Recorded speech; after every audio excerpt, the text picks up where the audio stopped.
Ayos ba?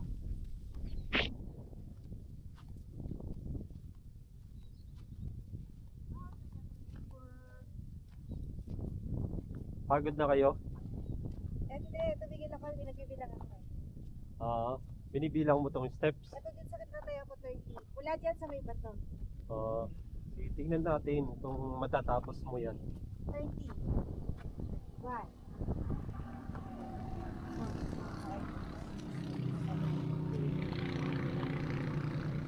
Sige, magbibilang daw ng steps. 4, 5, 6, 7, 8, 9, 50.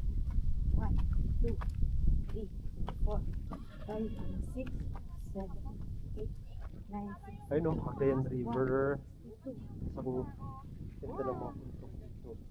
Mas mataas na dito? Sa ganda tingnan? Ang ganda ng ano to, no?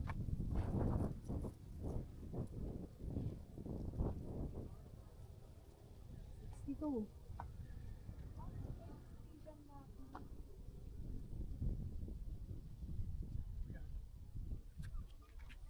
Dito. Yun nga po ang ilog at yun.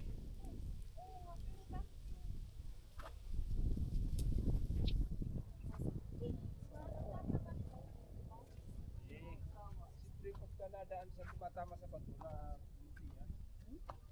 Parang may bula.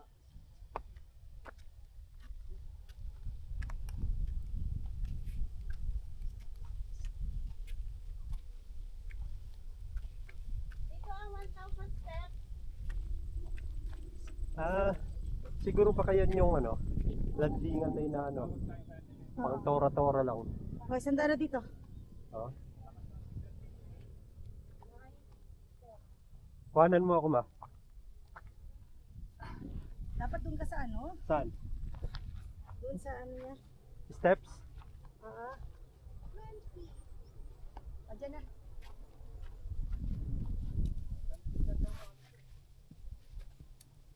Okay. Okay. Kailang. Bilis, ah. Okay, 1, 2, 3. Okay.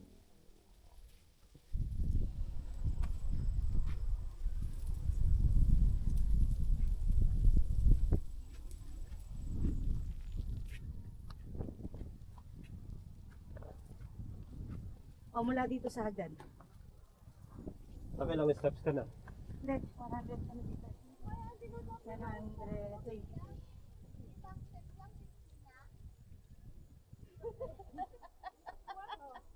Sino? 5 steps pa lang, 50 na. Si mama? Oo. Ba? Pa, Ah. kailang.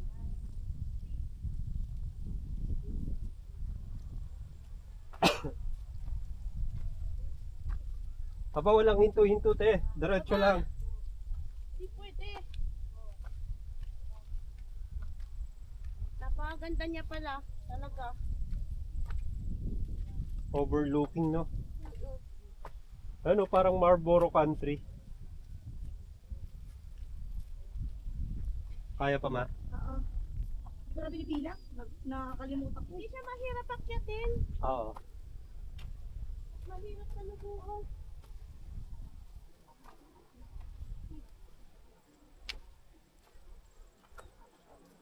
Hindi ako nagbibilang. Hindi naman, oo nga, hindi naman siya nakakano ng pagod. Nakuha ko ng 100. Kayang-kaya naman palang ano. Subukan nating takbuhin pataas.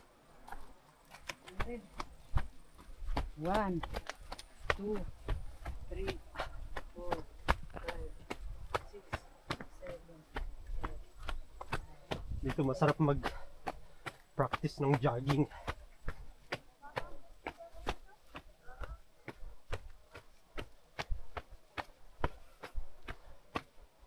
Yun lang.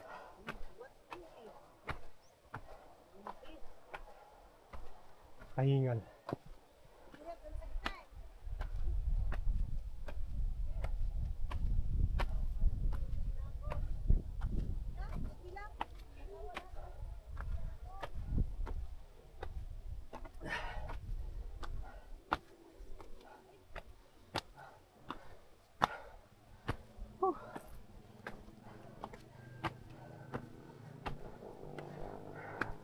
Medyo sakit na sa tuhod.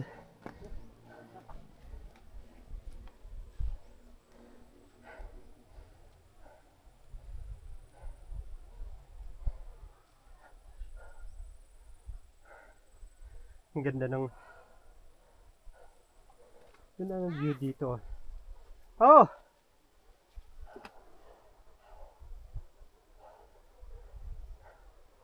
Magandang exercise sa cardio. Hindi natin.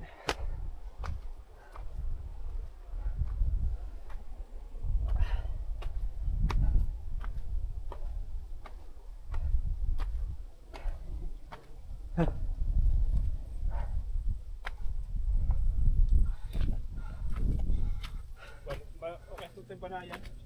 Oo. Lipat niyo raw. Ginayat eh. Hindi puwersado ang Oo. muscle.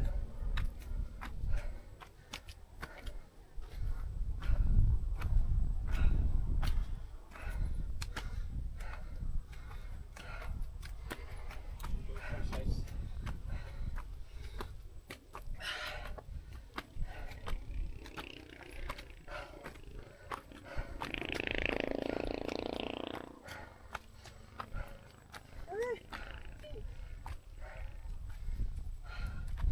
Hinga muna konti. Sakit sa legs.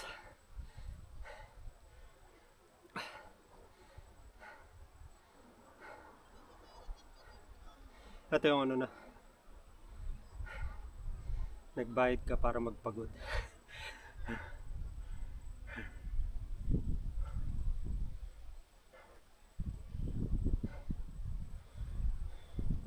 Sabi more than 1,000 steps mula dun sa baba hanggang dun sa pinakataas. Pagdating mo naman sa taas, yun ang magandang panigurado, magandang view yung makikita mo lalo. So overlooking siya. Yung mga bundok or burol. Gandang tignan, puro green siya.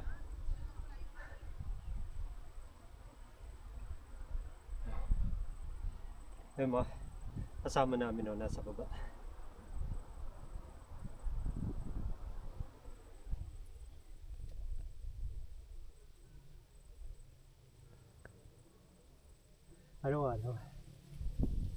Wala silang mga tanim masyado ngayon. Ayan. Tuloy natin. Malapit na tayo sa pinakataas eh.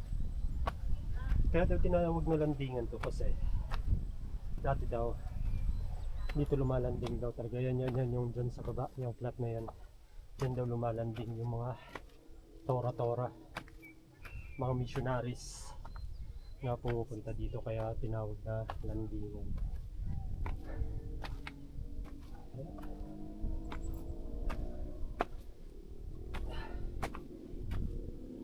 Pag first time mo, hingaling ka talaga, pero pag yung naka ka naman sa ibang mga matataas na lugar o maakyatan, hindi ka masyadong o hindi mo mararamdaman yung pagod.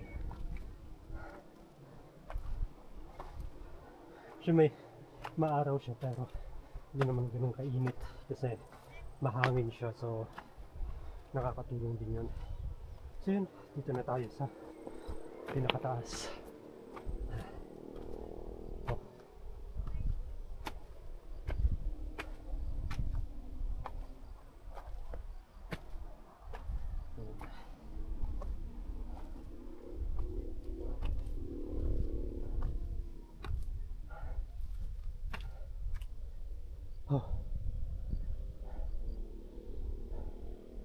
Dati may tindahan daw dito, kaso binagyo daw kaya nawala.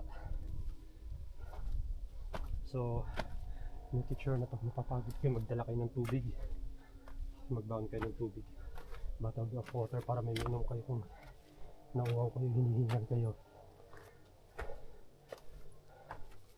Yan.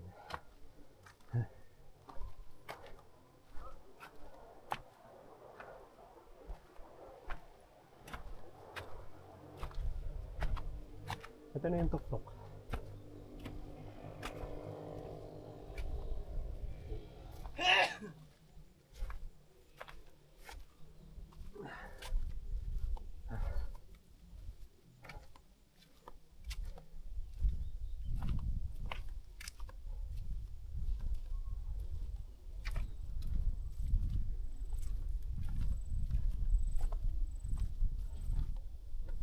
Ayan, pag umakyat ka dito, ito yung makikita mo.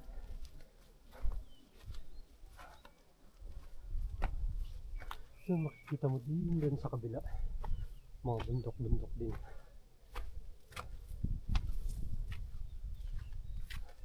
Yan, ito yung dating tindahan na pinagyo. So sabi, gagawan daw ng bago. Uy! At doon may kalsada pa pala. Oh. Tingnan natin doon sa kabila.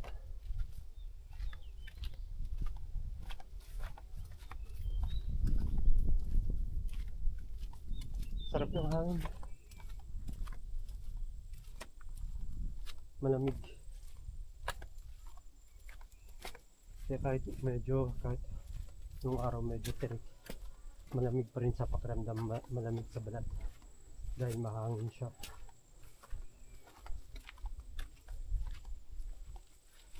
Ayan, dyan kami nanggaling. Kung makikita yung kalsada, yan. Pero mula doon pag ganyan, papunta dito.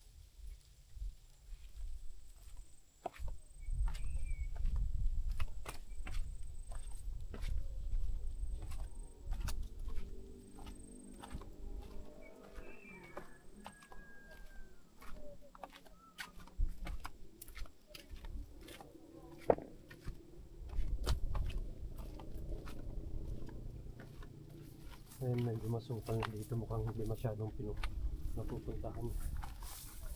Pero try lang natin pumunta dito sa dulo, tignan natin kung kita natin. Ayan.